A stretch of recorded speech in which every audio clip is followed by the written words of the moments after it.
everyone. Welcome to another brand new episode of Strong Style here on the Outlaw Nation channel. I am the Outlaw John Rocha, joined as always by my man down there in Orlando, Aaron Turner. How are you?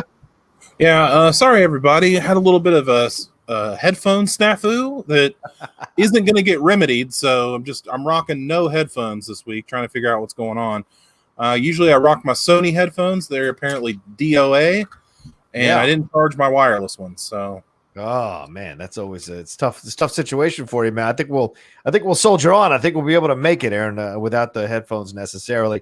But I do want to talk about so many things that are happening here, Aaron. We got so much going on. Survivor Series happening this weekend. We're going to do our preview and predictions here on the show as well. We're going to offer up a tribute to the Undertaker. He is supposedly officially finally retiring this weekend at Survivor Series after 30 years of being in the world of the WWE. Pretty incredible stuff, and they've certainly played it up over the last 12 months on the WWE Network. There were plenty of Undertaker-type programming for you to enjoy, documentaries, behind-the-scenes stuff, great interviews, all of that rolling around. Hell, you can even watch him eating hot chicken wings on that show there, hot ones. So the Undertaker certainly taking advantage of a moment at his time as he's retiring, and well-deserved.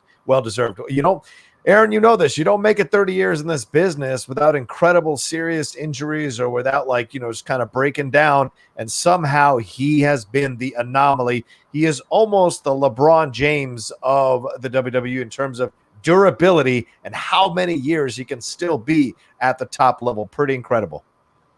Yeah, there's not enough you can say about the guy. I mean, The Undertaker has been around pretty much since I started watching wrestling.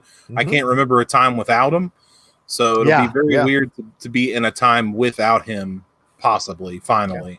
We'll see how it goes. But yeah, I mean, I remember him debuting in 1989. Listen to me. I remember him debuting at Survivor Series 1990. Yeah. When, Roddy Piper with the famous call, "Look at the size of that ham hock." And I got caught up this week because I was watching the Last Ride documentary because it was on after NXT. So I watched a little bit of that, kind of like a condensed version of that. I did see the Hot Ones thing. That was pretty funny. Yeah. I saw that People Magazine did an article about him, which I was like, what the heck? That's very odd.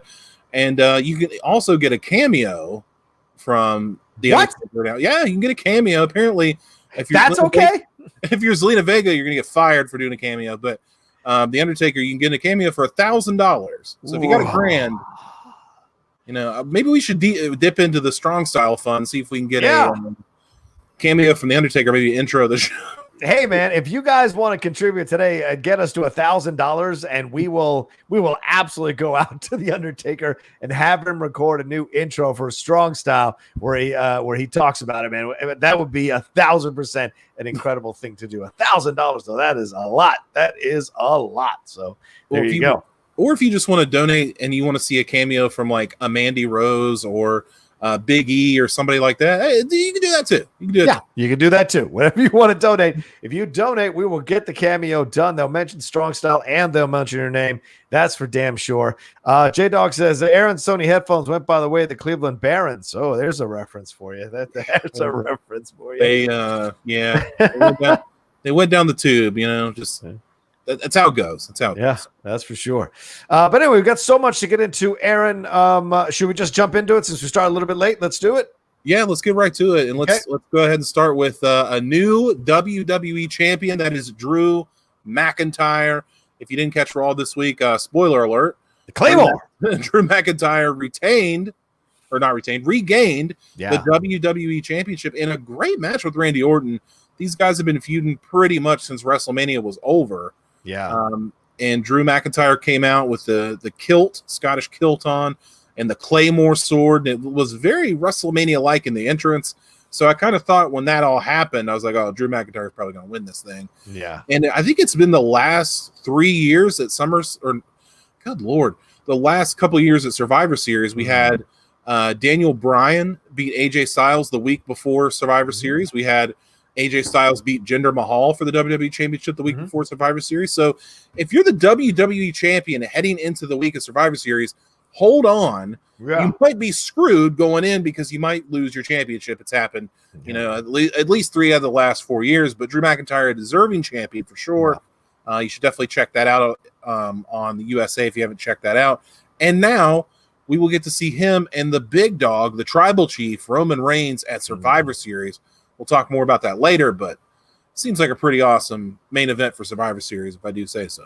Yeah, I mean, it's pretty incredible to have seen Randy take the belt again and hold it for a little bit. But the match here with McinTyre was pretty fantastic. And, as I was watching the match, Aaron, I was thinking to myself, like, where are we now in our assessment of Drew McinTyre? I know we had our time when he was with 3MB. We see him go down into the other federations there, other companies there, kind of work his way all the way back up. We saw them kind of blow a couple of pushes for him, and then eventually things finally worked out for him. That great promo he did for WrestleMania, where he's like running up the Scottish Highlands and all that kind of stuff, lifting up boulders and stones and all that pretty incredible stuff. But now we're back here beating Randy. Does he win the belt just to hand this thing over to Roman? What's the situation?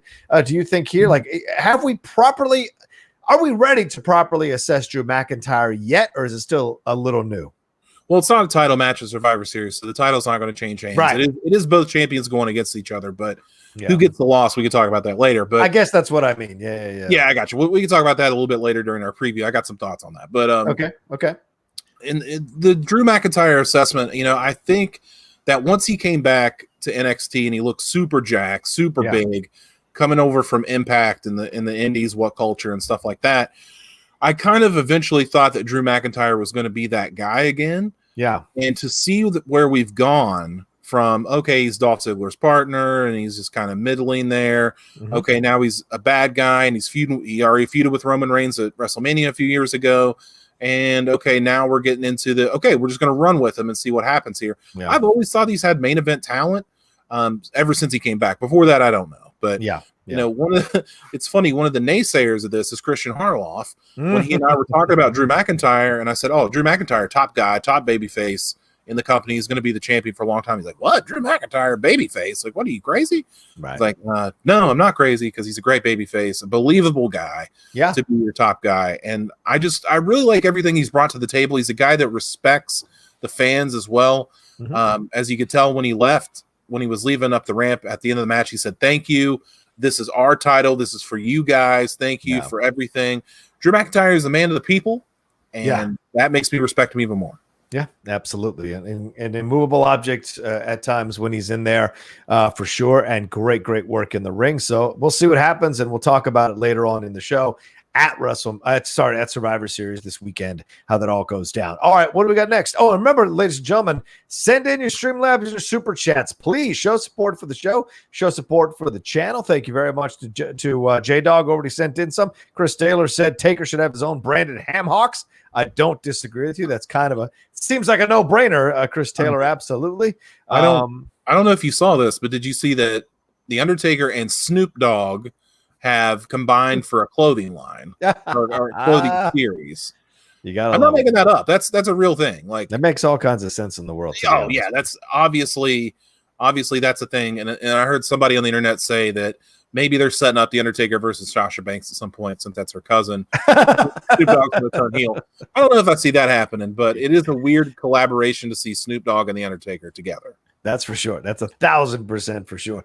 And as I was saying here, you just got to see the Streamlabs address is right above Aaron's head there, right up there, streamlabs.com/John Rocha. Send in some love, send in some awesome support for the show here. And remember that cameo. If we get to $1,000 by the end of the show, I need to get Undertaker. Yeah, and Aaron needs new headphones. So contribute if you can. All right, let's move on to our next thing, Aaron. What do we got?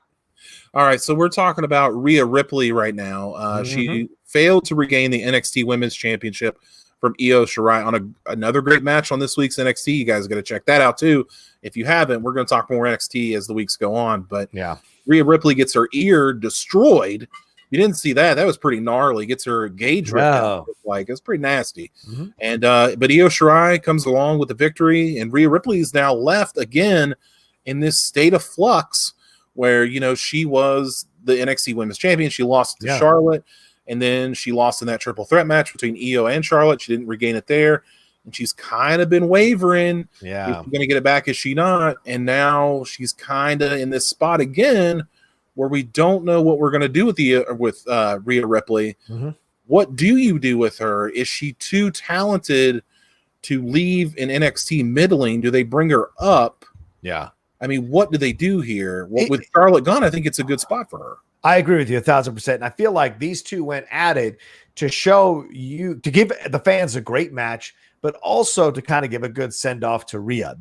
There's only so long you can keep her out of the top level of the WWE. Get her up there. Let's see what you got with her. See what she can do. You can always bring her back to NXT. Certainly Finn Balor has proven that, so that is always possible that, hey, if someone isn't working out up there, bring them right back down to NXT. She'll slide right on in and do her thing. Let's see how the fans react to her. Look, there's been a hole since Becky Lynch left. No offense to Bailey, no offense to Zelina, no offense to Asuka, but there's been a thing that's been missing since Becky Lynch left. I think Rhea Ripley has a real opportunity to be one of these people that steps up and brings her game to the next level and gets the fans behind her in large numbers and get behind her to go and get that title, whichever way she goes in terms of the title. Yeah, and it's frustrating because I look at the other one I look at is Shayna Baszler. Okay, what did they do with Shayna Baszler when she got up to the main roster? Well, she lost to Becky Lynch at WrestleMania. Whether she should have or not is really another discussion. Right. And then they just kind of put her in this tag team with Nia Jax. Yeah. And now they're the tag team champions, but I have to remind myself that they're the tag team champions. They're not doing anything with Shayna Baszler. In NXT, she was like an absolute killer. Yep. And she had a really long undefeated streak. She was women's champion for a long, long time. And I just kind of thought that maybe since Becky Lynch was going to be gone, that maybe that would just transition right over. Yeah. But they kind of gave it to Asuka, and she was a killer again for a little bit, but now she's kind of trailed off. Yeah. Yeah. And I think that it's a lack of competition, to be honest with you, on Monday Night Raw for Asuka. I think that's the problem. But if you can pencil Rhea Ripley in to Monday Night Raw, that gives it a big, big boost. Where SmackDown has Bayley and Sasha Banks and Carmella and not Dana Brooke, and just these other people that are really in the fold there that make it interesting. Yeah, 1,000%. And then you got Rhea on the other side. Yeah, Rhea would balance it out on the other side. And do something. And look, I get it. I know Shayna Baszler, kind of made her bones in NXT, kind of learned how this business and all that in NXT. But Shayna's kind of limited in terms of personality, limited in terms of charm. I think Rhea, and even on social media, Rhea's social media is so much more interesting and active and vibrant than Shayna's. No offense to Shayna, you can only be who you naturally are, right? And I think with Becky Lynch, that's who Becky actually was. She always believed in herself. She always fought through it, and they finally gave her an opportunity to go and get that ring and keep winning it. And then what she did with it afterwards on her social media, what have you, she was great. I think Rhea has that opportunity as well. Shayna's a good wrestler. Certainly, she's come along so much since when she first started. But with Rhea, what you have here is the chance to have a really dominant, strong wrestler in here who's going to deliver some incredible matches. And she's in that kind of middle place, I say, Aaron, between like Asuka and Charlotte, or this kind of that middle area where she has the skills of Asuka, she has the personality of Charlotte, and it's like, okay, I mean, the attraction and the charm of Charlotte, so like, let's put this together and see what you got. And I think she cut some great promos. I don't think she's intimidated by much from what I've seen, and she's willing to roll with whatever happens when she's going back and forth in a promo or when she's going back and forth in a match. So I think you give her a shot, see what you got. Don't piss it away. Don't underbook her. Don't mess up the booking and let her shine. And then you might have another star in your hands and sell some merch because she's ready, man. I mean, the name works, the merch works, the design of the merch works, everything about her works. Get her up there so you get more people watching her stuff. I agree with you 100%. When I look at her, just the look of her, I say, wow, that's something different. That's a star. Yeah. Like, I think they did this. I think this was in the promo package to WrestleMania before Charlotte. Like, she could have easily been another Charlotte. Right. Like, the way that she looked when she came into the Mae Young Classic the first time, she looked just like a younger Charlotte Flair. But she didn't go that way. She stayed true to herself, and she's who she is. And I think that makes her like 10 times cooler. The fans love her. I think it's going to be hard for her to go heel again. Yeah. Because the fans have really gravitated to her and they like what they're seeing in her. Every time she goes out there, she's really putting forth 110%, which is something you can't really say for everybody. Right. Unfortunately, but Rhea Ripley goes out there every time and absolutely kills it. And I'm just enamored with her every time. She looks the part. She can go babyface or heel if you need it to be.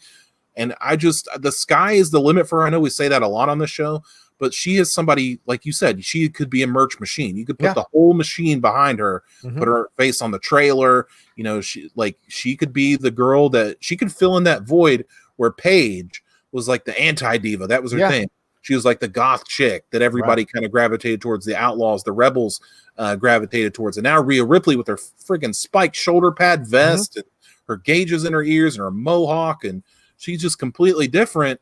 Yeah. And she kick your ass at the same time. So I mean, she's another 5-tool player, that can do big things. She gives that biker vibe off, that heavy metal vibe off. So all of that makes her an anti-diva. So it's perfect to kind of counter, the total divas or total Bellas, that whole approach to things, having her come in. If they let her do her thing, do not drown her by by worrying about the feelings of your other female wrestlers on the roster. Let her do her thing. Let her flourish. Some of them got to put her over. That's the game. Let them put her over so that she can get established, and then you can play around with wins and losses between y'all, man. That's how it goes. I'm always amazed at how many people forget that in this business and get so territorial about what they've done. People put you over. Your job to put other people over as well. That's the game. So hopefully they do that and get her into a good position to succeed, because she deserves it, man. She's done her time at NXT, in my opinion. There's not much farther she can go. She's got to go up to the next level for sure.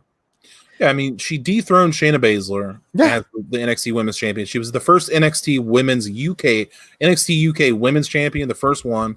Yeah. And I mean, there really is nothing left. Like she's faced everyone in the division, and the only place to go is up. And if she and Asuka butt horns, I would love to see that.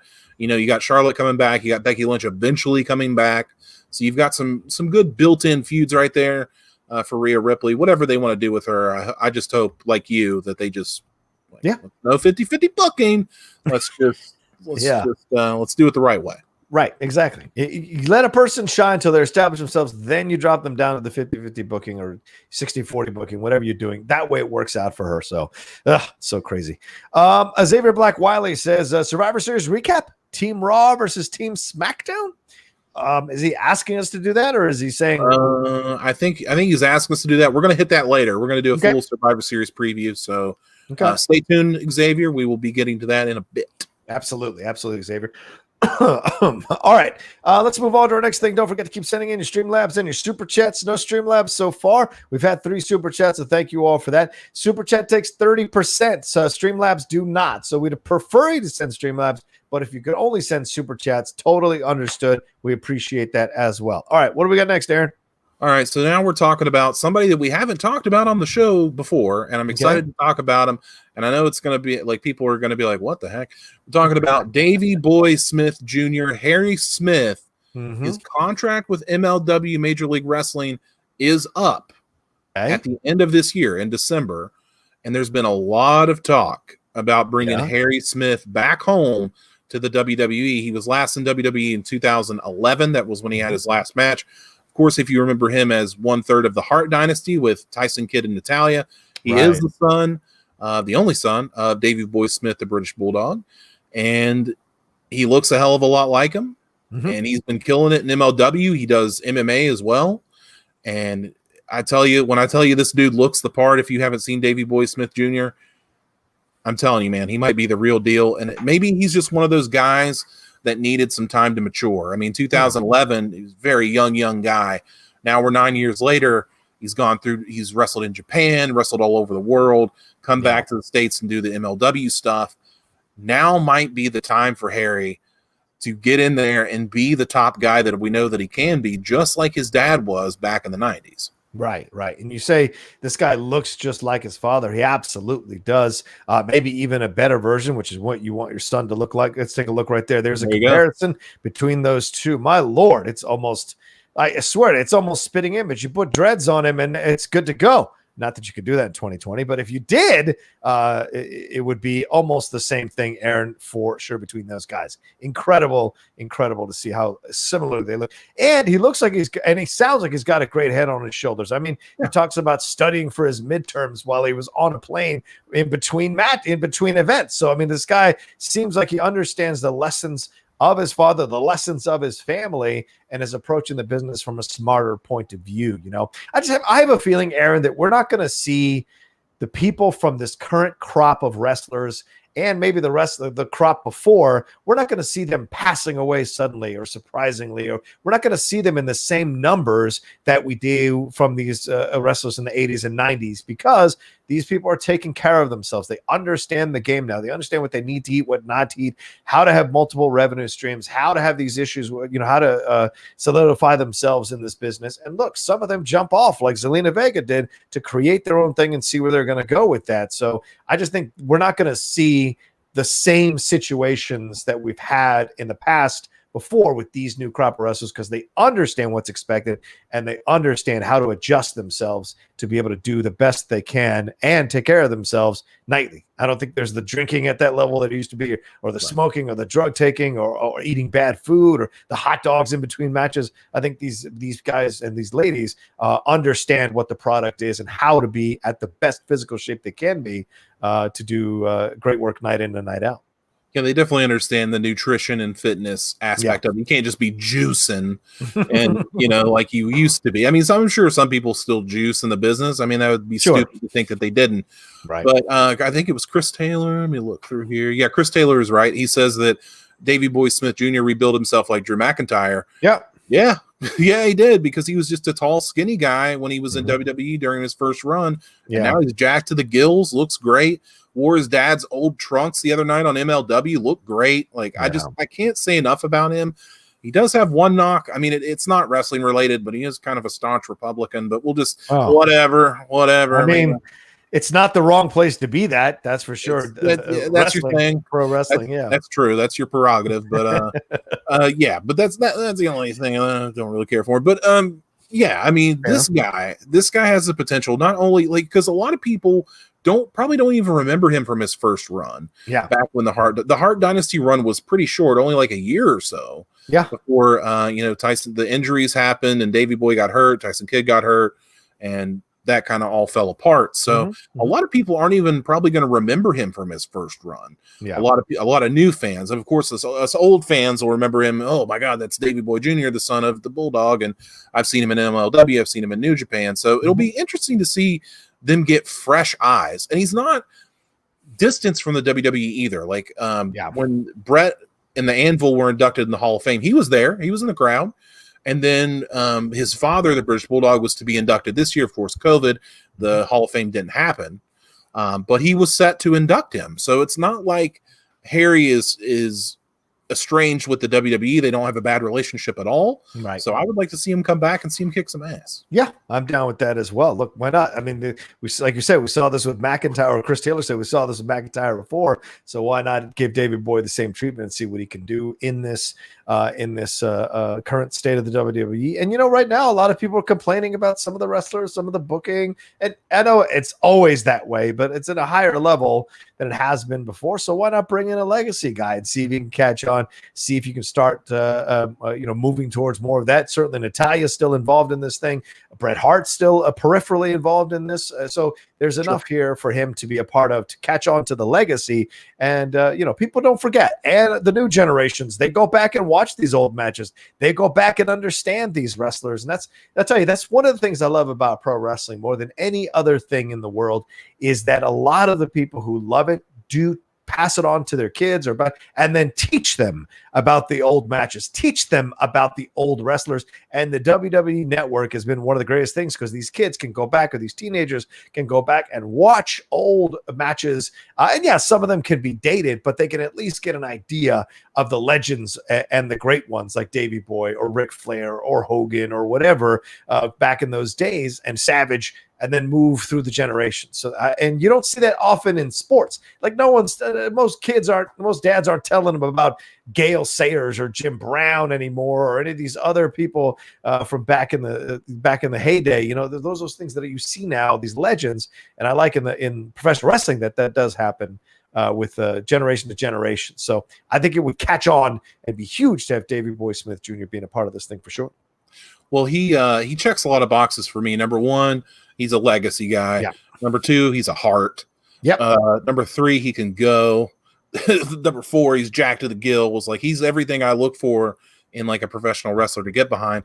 I swear, like, if you put him right in NXT, if you wanted to, you don't have to, but if you want to put him in NXT, he's immediately a world title contender. Like, I would like to see him. Great point. I'd like to see him lock up with Damian Priest. I think that would be a hell of a match. I would love to see that. Him and Finn Balor going at it, him and Karrion Kross. I mean, again, sky's the limit for this guy. And not only him, if Harry does come to WWE, it makes me think, I don't know if you know this guy, Rocha, but what happens with Brian Pillman Jr.? I don't know if you know Brian Pillman Jr., but he is the guy that is really performing very well. He's leaning more towards the AEW side. He's been on AEW Dark a lot. But does Brian Pillman Jr. follow in Dad's footsteps and also come to the WWE to be a part of that legacy? Because he and Harry have teamed up before, so we could see it again. Yeah, I'd be down with it. Brian Pillman. You say Brian Pillman, and I'm already in. You say Brian Pillman Jr. I'm even more in because Brian Pillman Jr. is carrying on the legacy of his dad, and I love Brian Pillman. Love Brian Pillman. There was, he was the wild card. He was what Raven wanted to be. He was what Moxley tried to be. There's only one Brian Pillman, and it was incredible. He had the right combination at the right time. You never knew what was going to happen. That you never know what you were going to get. And he sadly, he flamed out too early, but that's also part of the legend of Brian Pillman.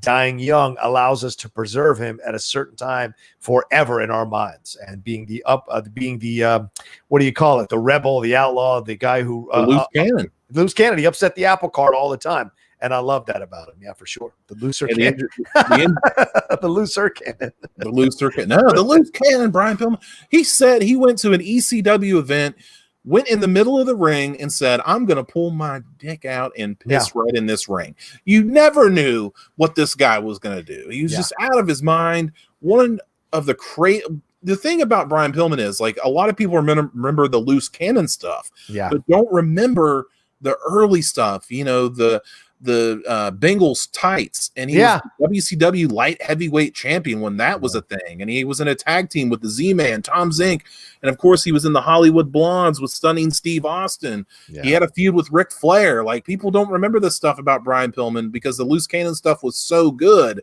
But Brian Pillman could do a lot of things, and I'm seeing a lot of that in his son, Brian Pillman Jr. Absolutely.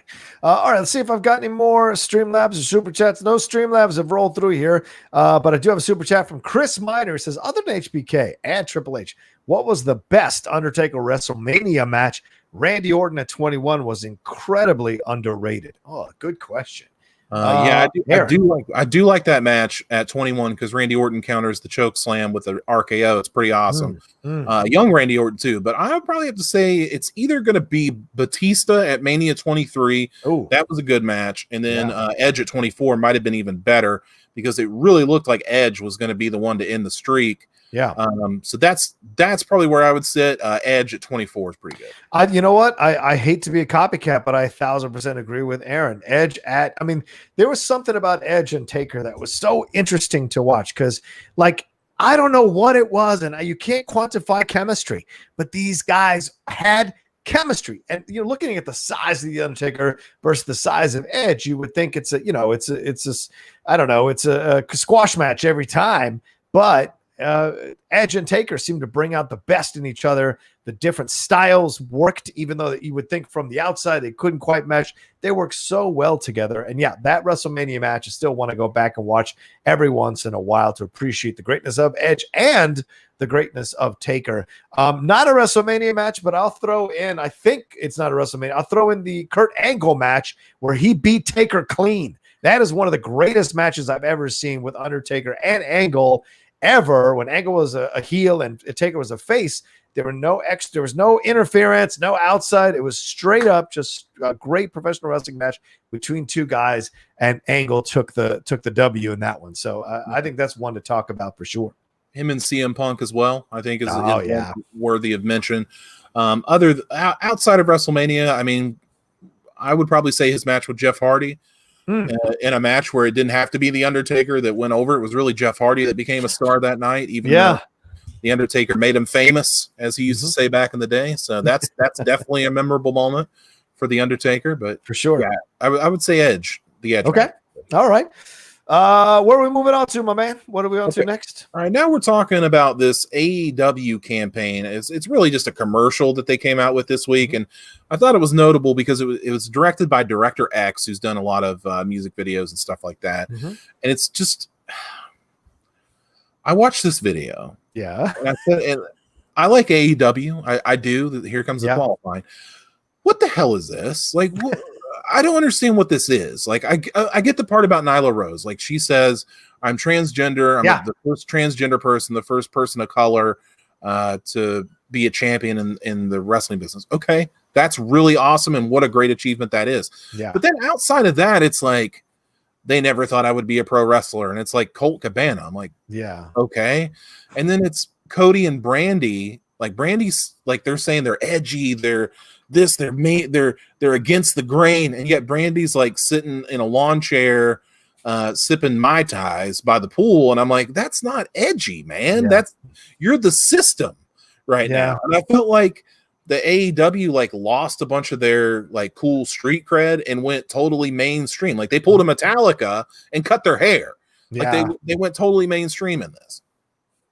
Yeah, I mean, it's weird when you look at it. I mean, I enjoy when you look at it. You're like, okay, they're obviously making a strong concerted decision to change the look of AEW. And look, this has to feel connected to some of the mistakes that we've seen, Aaron, recently from AEW with the Matt Hardy stuff, with other wrestlers getting injured and not necessarily getting the treatment on the spot that they should have gotten. So the reputation that's developing here, some of the guys they brought in that have kind of crashed out, some of the debuts that haven't gone like they hoped. So this is their way of kind of retaking the narrative by changing the approach and making it seem like they're an established, older foundational company instead of being the rebels. And yeah, they're talking about the transgender stuff, and I totally respect. I think it's awesome that she starts the show, or starts the commercial rather. But then, why are the Young Bucks sitting on a pile of money in a bank? Like, that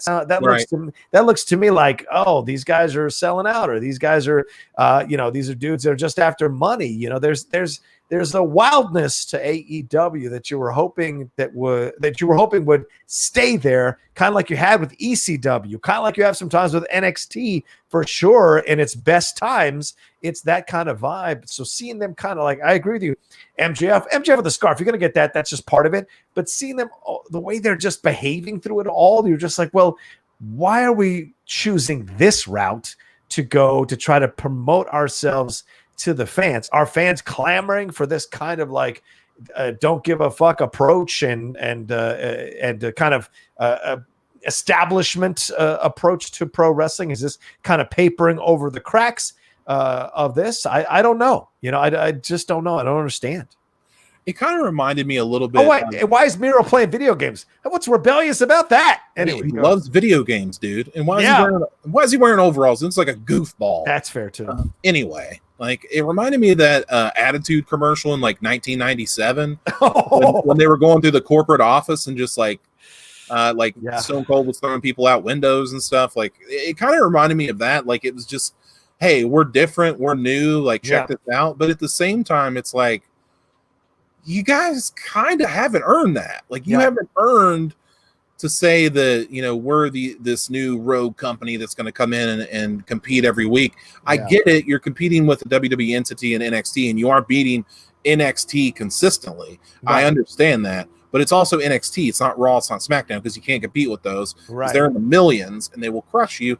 And they're not trying to. So I should also say that. They're not trying to. If anything, NXT needs to move to a different day.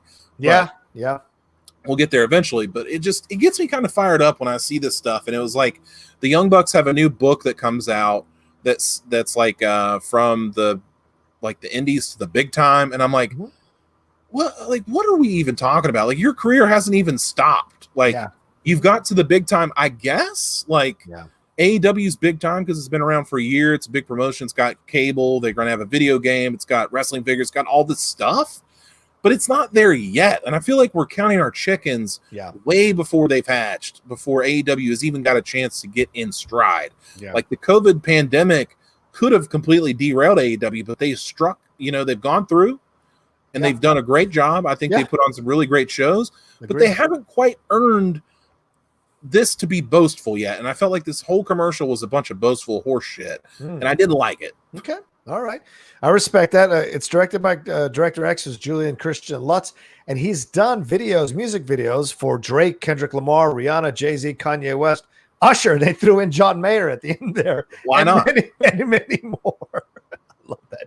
They go Drake, Kendrick Lamar, Rihanna, Jay-Z, Kanye West, Usher, John Mayer. Anyway, the approach to the commercial is classic Director X. That's absolutely what he conveys when he's directing these videos. This idea of combination of bright lights and some of the darkness. Also, the idea of money, the idea of richness, the idea of like, this is success, this radiating fame, radiating success and celebrity. That is the hallmark of a lot of his videos. And so I'm not surprised, music videos, because I'm a connoisseur of music videos. I'm not surprised. Are you? Yeah. I tell you, I've got over 6,000 music videos on my computer. So it's like, I watch a lot of music videos. They're the things that I keep in my, they like keep me chill when I'm on a plane. They keep me chill when I need to kind of unplug and decompress. I'll just put on music videos. My Apple TV is just full of, I put it under the home videos category, and it's just stacks and stacks of music videos from my life, from the 60s on, I guess the Beatles stuff is so 60s on to now. So it's just like, okay, what I'm in the mood for, I'm sorry, you threw me for a loop on that comment. Yeah. So like, give me like what's a music video that you just go to right away? Okay, hold on. Like, cause I'm trying to think of like music videos in the annals of my time, and like the only one I can think of off the top of my head is Sublime Santeria. Can you really? Sublime Santeria. Like, that's the only one I can think of. I'm like, right on. Right, I like that. And, okay. And like Teen Spirit, like I can picture that music video. Yeah. And I can picture WAP, because that's an yeah. interesting video. Yeah, and, sure. I can picture those. You got Sabotage from the Beastie Boys. Right? That's a good one. Yeah, that's a really good one. If you ever seen Born to Run from Springsteen, that's essentially a compilation of shots from live concerts, and so it's connected to it. Or even Philadelphia. His Philadelphia is a pretty awesome music video because it's actually him singing in the music video. It is not the track from the song. It is him singing live in the music video. You get stuff like that. Let me see if there's anything I can roll through. Yeah, the Daft Punk collection is a great collection of music videos as well. I'll go back in time to the 90s, like DJ Jazzy Def Summertime. That's a classic. That's a classic music video you put on to enjoy yourself for sure. I fucking love DJ Khaled's I'm On One.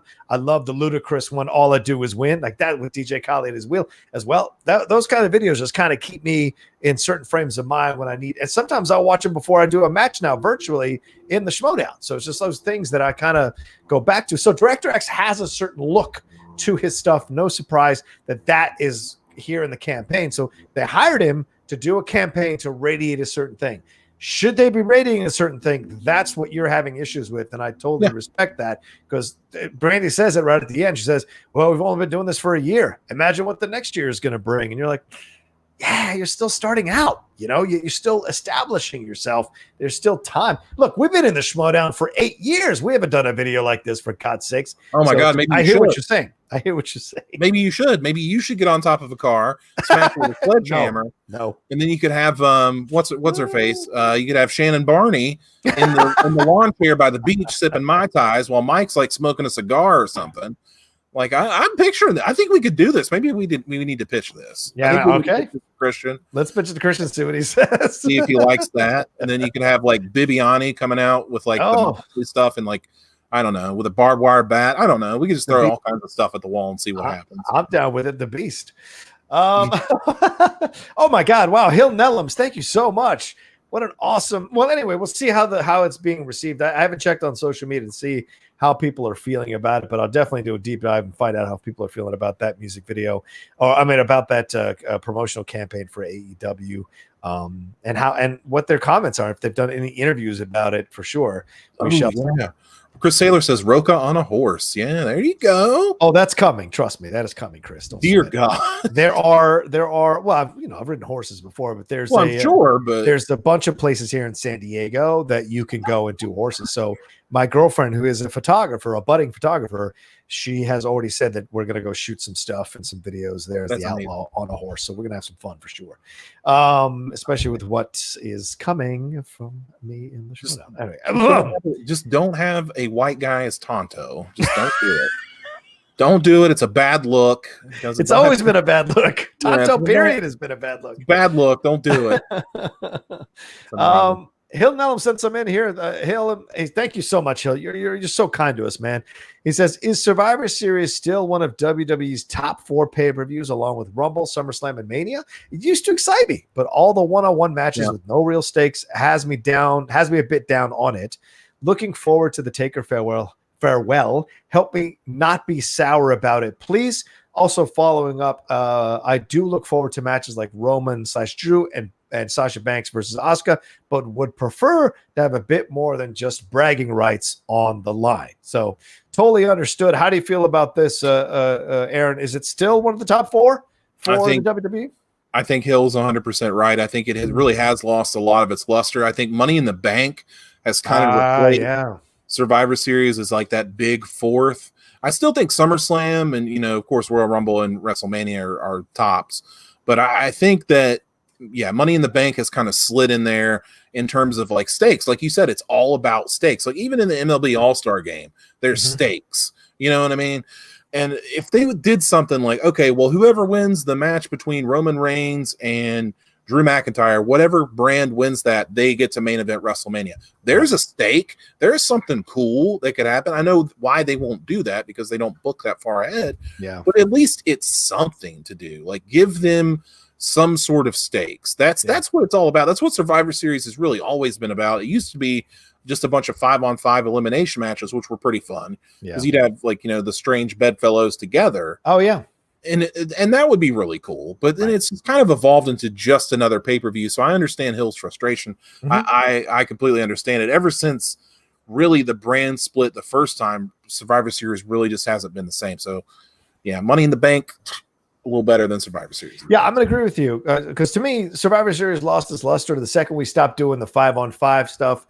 The second we stopped, because that was the novelty of it, is that it's literally called Survivor Series, which means the last survivor wins the match. So to me, that's the thing that I would like to have seen with the last one. No, not last survivor. I guess whoever knocks out the last one is the survivor. They win the match. So to me, I would like to see that come back. I hate that they've only teased it every once in a while because you might as well change the name of the pay-per-view.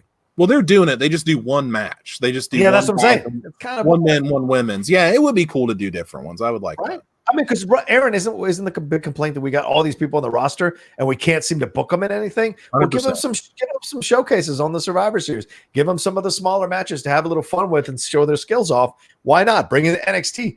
Have NXT doing Survivor Series as well. Team from NXT, team from another side from NXT going at it. I mean, these are the kinds of things you need to take advantage of, in my opinion. Overall, hell, you can even sign wrestlers who are not part of the company or free agents. Sign 10 of them to go at it as a free agency Survivor Series. Win a contract. Awesome. Yeah, win a contract. It would be awesome. So anyway, well, it's funny. It's also a star building pay-per-view. It has been in the past. There's this young guy. This guy was super young at the time. I don't know whatever happened to him. His name was Rocky Maivia. He debuted at Survivor Series, and the rest was history. I mean, you've got The Undertaker debuted at Survivor Series, of course. We talked about that. You had Sting coming back in 2014 to the WWE. So it's like, dude, like you got to make Survivor Series a showcase pay-per-view to be one of those big 4. It's only one of the big 4 that I haven't been to. So I would like to go to a nice Survivor Series. That would be a lot of fun. So there you go. Yeah, it's gotta have stakes, but you're 100% right. Yeah, and another thing is the Elimination Chamber. That's another one I think I would put above Survivor Series at this point, myself personally, because I kind of like Elimination Chamber. All right, and speaking of Survivor Series, Aaron, I think we're here to do our previews and predictions. Yes, or do we have another? No, we have arrived. We have arrived at the predictions. That was a $20 super chat earlier. We have arrived. Yeah. Let's get on it. Okay. Do you want me to start, or you want to start? No, let's get into it the way you've listed it here. All right. Sami Zayn is the IC champ. He has taken on Bobby Lashley. What do you see happening here, man?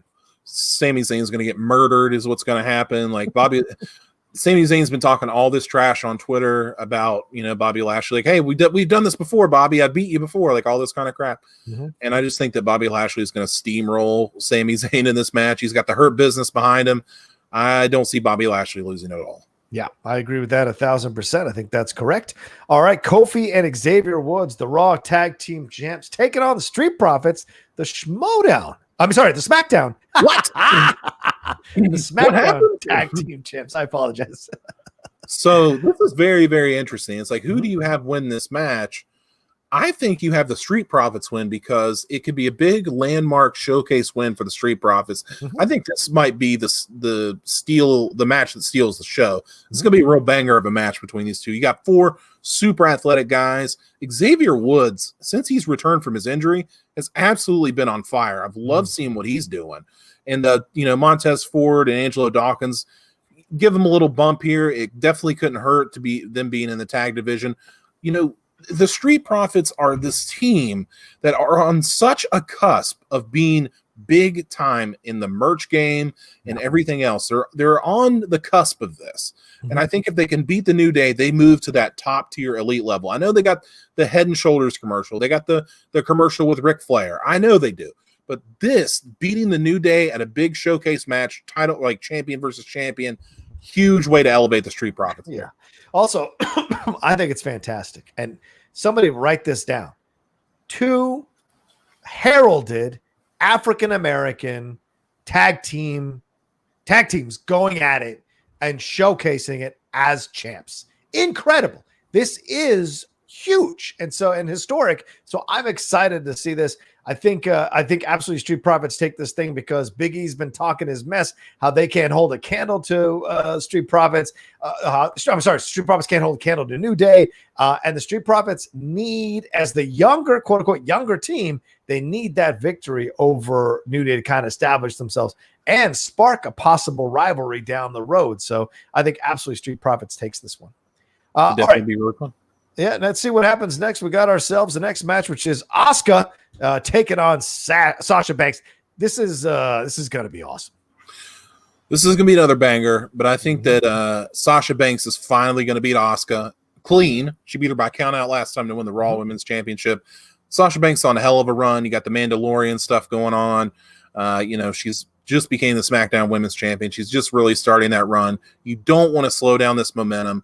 The only way I see her losing is by nefarious means because, Carmella's been involved. Bailey's been involved with her. So maybe something like that happens and Asuka wins, but I'm going with the boss, Sasha Banks, in this one. Yeah, I'm going to have to agree with you again. I think the boss is going to take this one too because, look, the WWE did her dirty for years. Let her win a title and then take it away from her immediately after. Well, they've kind of turned the corner on that, and Sasha's finally been established. And look, if they can let Bailey hold that title for so long and beat all those people consistently for so long, Becky hold the title for so long, beat all those people consistently for so long, you got to establish Sasha as a true primetime player. And so let her get these victories, let her overcome these interferences and these people jumping in like Carmella or possibly Bailey.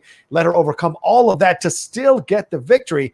That's what people want to see as the next leveling up for Sasha Banks as she has this title. So I think absolutely Sasha takes this thing. It would be like if Asuka wins. If Sasha wins amidst all the interference, it'll look badass. Yeah. I think a lot of people would be really pissed if Asuka won, especially if she won clean. Oh, man, people would be losing it. I agree, and they should.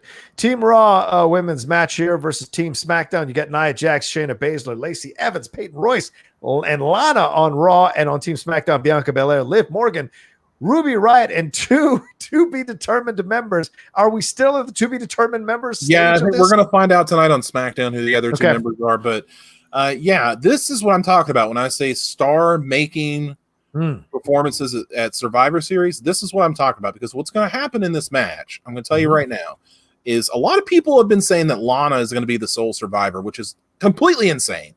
Get that out of your mind. It's not going to happen. The sole survivor of this is going to be Bianca Belair, and it's going to be an absolute star-making performance for Bianca Belair. She looks the part.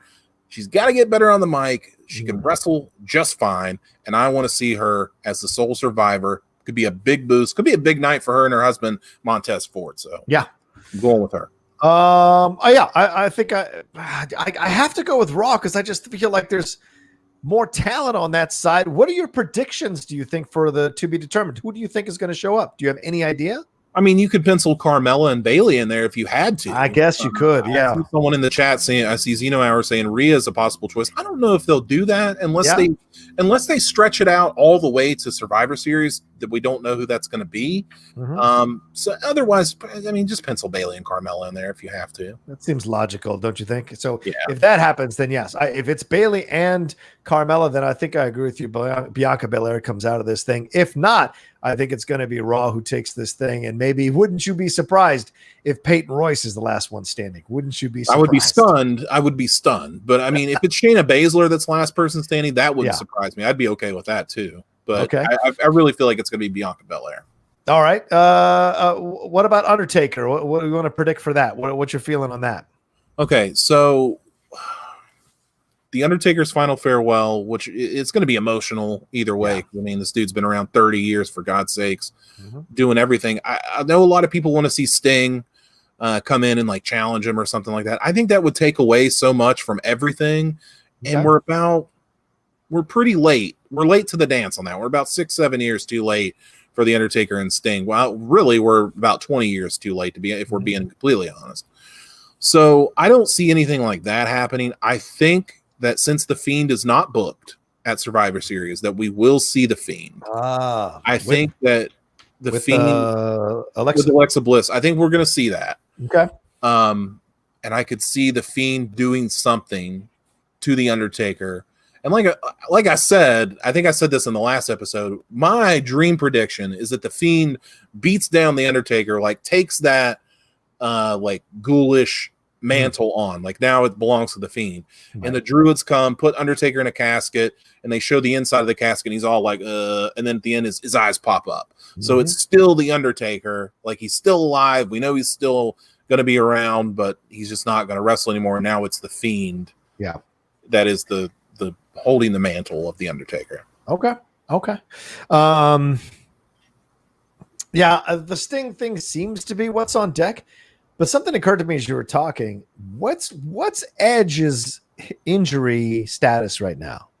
I don't believe he's going to be cleared until January. Oh, okay. Still a couple months. Because Edge would be my choice. Edge coming in with the relationship and the feud he used to have with the Undertaker. Wouldn't that be another incredible surprise to have him come in and do what he does? But I think the Fiend makes the most sense with the way they've been building up. So I have to defer to Aaron on this one, even though I'd love to see Edge roll up in there and have a little fun. All right, let's see. We got Team Raw, AJ Styles, Keith Lee, Braun Strowman, Sheamus, and Matt Riddle versus Kevin Owens, Seth Rollins, King Corbin, Jey Uso, and to be determined. Is that still? We're waiting for tonight, huh? Still waiting for tonight on that one on confirmation. So we're just waiting on SmackDown people to actually just show up and be. I'm assuming it's going to be like Chad Gable or Otis or somebody like that. It's going to show up. So we'll see how that goes. But as far as this one, the Raw team has been so dysfunctional. I think they have to be, because I think Team Raw is so much better than the SmackDown team. You got AJ Styles, Keith Lee, Braun Strowman, Sheamus, Matt Riddle. And I mean, Kevin Owens and Seth Rollins are great, but they've also got King Corbin. Jey Uso has been having a really good year, but I think Team Raw is going to take this one. I see that, AJ Styles doesn't need to be the sole survivor. If you're going to have somebody be a sole survivor, if you have to, Keith Lee. That makes sense. I don't think it's going to come down to that. I think that there will be more than one survivor on the Raw team. I think it'll be like Keith Lee and Braun Strowman, or Keith Lee and Matt Riddle. But Keith Lee is going to get a little bit of that rub, so I'll go with Team Raw on this one. Okay, I'll go with Team Raw as well. Keith Lee being the newest guy, you have to put him over. Everyone else has pretty much established themselves, so it makes sense for Keith Lee to roll him. Any possibility that it's an NXT guy that rolls in here? Any possibility that it's any of the dudes down there? Trying to think. The only person I can think of is Johnny Wrestling rolling up. No, I don't think it'll be Johnny Gargano. He's got a storyline. No, because they've really reestablished him in NXT. I don't think they really want to bring up anybody for Survivor Series. They've got people that they can use. Chad Gable's refreshed his gimmick, so I'd really like to see it be him. Oh, you mean it's not Shorty G anymore? No, he's not Shorty G anymore. He's back to being Chad Gable. Jesus Christ. They dumped Ryan Satin loved that. And I was like, this is the dumbest thing ever. It's terrible. It's horrible. I miss fighting with Ryan. World champions. All right. And this is it. Drew McinTyre taking on Roman Reigns. Drew McinTyre, of course, currently the Raw champion after the defeat of Randy Orton. Roman Reigns, the Universal and SmackDown champion. These guys going at it. I'd like to go first on this. I think it's going to be McinTyre. I don't think Reigns has anything to gain from winning this at all. He's already established himself with this great rivalry with his cousin Jay. So for me, I think it's McinTyre who has to establish himself again. This is a great opportunity for Reigns, who has now finally become a foundational guy in the WWE for this time in their clubs, in the promotion's history, or in the company's history. Him putting McinTyre over is a good thing. So I think that's what will happen. What do you think? I'm going 100% a different way. I'm going with Roman Reigns to win this as, the head chief, the tribal chief, and he's been on a hell of a run. Mm-hmm. I don't see it stopping. I think what's going to happen is Roman's going to win somehow. Paul Heyman's going to get involved. Roman Reigns is going to win. Then The Miz is going to attempt to cash in Money in the Bank. Oh, but he's going to get foiled, not by Drew McinTyre, but by Roman, who's going to spear his ass and be like, "You don't make your name in my yard," or something like that. Like the Miz, you're going to think the Miz is going to cash in, but he's going to get foiled. Wow, probably how it's going to end. But I see Roman winning nefariously, but I think that's the way you have to go, because Drew McinTyre, he just won the title back. I mean, come on. I mean, he's Teflon. All right, he'll be fine. He'll be fine. It's not a title match. He'll be fine. I could see that. I could see what you're saying. I could maybe get on board with that for sure. All right. Well, there we go. That's what we think is going to happen. Any last words on this? I think we have a super chat. Oh, yeah. We do have a super chat. Sorry about that. Let me roll back up there and pull it down. It is from Gramash. Thank you, Gramash. He says, "What is your dream surprise for Survivor Series? Do you expect just a retirement speech from Taker or something more? Fiend, Sting, maybe both? Hashtag SS Dreams." I think we kind of answered that, but any other dream surprise you might want to see? Something else just pops up in my head just now. Okay. Shout out to Gramash for rocking the Strong Style t-shirt. Hell yeah, Gramash, thank you. Today. But what if the Fiend comes out, gets into it with the Undertaker, just stands face to face, then the lights go out again, and it's Sting who knocks out the Fiend with a bat, and it's just the Undertaker and Sting face to face, and then that's it. Like, wow. They just go face to face. They don't do anything else. Wow. But they just go face to face. I don't want to see like the Undertaker come out, talk about 30 years in the business has been hard. It's been hard on my family, but I pushed through it because I love this business. I don't want to hear that shit from the Undertaker, because it's the Undertaker. That's not his character. Sure. Like, I'll listen to that from Mark Calloway on a documentary. Totally fine with that. I don't want to hear that from the Undertaker. I want to hear rest in peace.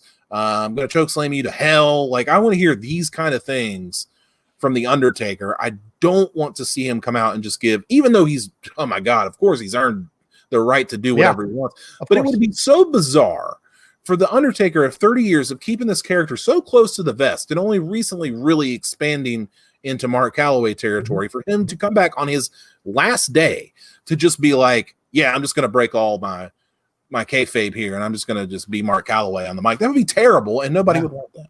Okay, that's fair. I 1,000% agree with you on that. I don't think I have another surprise. I mean, you can't do Hogan. You can't do Flair. You can't do The Rock, and you can't do Stone Cold anymore. All these guys, and you can't do Angle. So, yeah, I guess that what we've talked about already, I feel like that's the right way to go. Plus, him and Alexa will probably have a very fun back and forth. I think would be incredible to see. She's been so fun. I'm so glad that she's really embraced this. And shout out to her for getting engaged this week. That's right. So good for her. Our congratulations to her and Ryan Cabrera for getting together and him asking her for her hand in marriage. So congratulations to them both. We'll see what happens. And it seems like, you know what I'm saying? When you're in love and you're happy, man, it kind of flows into everything else you're doing. And this is some of the best character work we've ever seen from Alexa Bliss. And she's done great stuff in the past, but this is some of the best we've ever seen. So this is great to see, and much love to her, and hopefully it keeps going. All right. Now there we go. Well, that's it for this episode of Strong Style, this live episode. Thank you all so much for your Streamlabs and Super Chats. Can't tell you how much they mean to us here on the show to keep us going and keep us talking this thing. Last week, we got almost 2,000 views on our episode. So thank you very much. That was pretty incredible stuff. So keep watching, keep sharing, keep commenting down below. Keep liking this video. You know, it's really important for you to kind of share this with other people who love professional wrestling so they can get on board and enjoy us on Strong Style as well. Aaron, where can they find you and everything you got going on, my brother? You can find me on Twitter at only Aaron Turner, where I will be posting probably about SummerSlam and wrestling and stuff. And hey, we've got block at our house now, so it's on the way. So we're definitely killing it, and state-of-the-art studio coming in 2021. So get ready. Nice. Much respect. You guys can follow me at The Rocha Says. You see down there on Twitter and on Instagram. Don't forget to subscribe to the channel down below as well. Please hit that red button and hit that bell, which lets you know when new content has come up here on the Outlaw Nation channel. As I said, share it, like it, and do all those things there. And do me a favor, y'all. Take care of yourselves this weekend. Take care of yourselves as you go into Thanksgiving. Aaron and I are going to decide if we're going to have a show next week. But I just wanted to let you all know, like, be safe. Be well. Don't listen to other people who are trying to peer pressure you not to wear a mask. If you want to wear a mask, wear a mask. Be safe because we want you around. We don't want you to catch this thing. And the numbers are spiking like crazy in so many different places. So please, for the love of God, take care of yourselves and be well. Aaron, any last words? I can't really say it better than that. You know, I'm in Florida. We had like 10,000 cases yesterday. Just like, good Lord, like, don't go out if you don't have to. Like, if you got to, I get it. You got to work. You got to go get food. I totally get it. Right. Don't go out if you don't have to. It's crazy that this thing keeps going. Like, started from here, then we went all the way back around. We're back where we started. So. Yep. And like you said, programming note for next week. Not sure what we're going to do. Might be a watch along. Maybe we'll just shoot the shit on our top 10 favorite wrestlers. I don't know. We'll see. Maybe we'll do that episode finally. We'll see. That'd be a fun thing. See how it goes. But yeah. Join us next week. That's probably pre-taped, not live. There you go. All right. Take care of yourselves, everybody. We'll talk to you next time on another episode of Strong Style.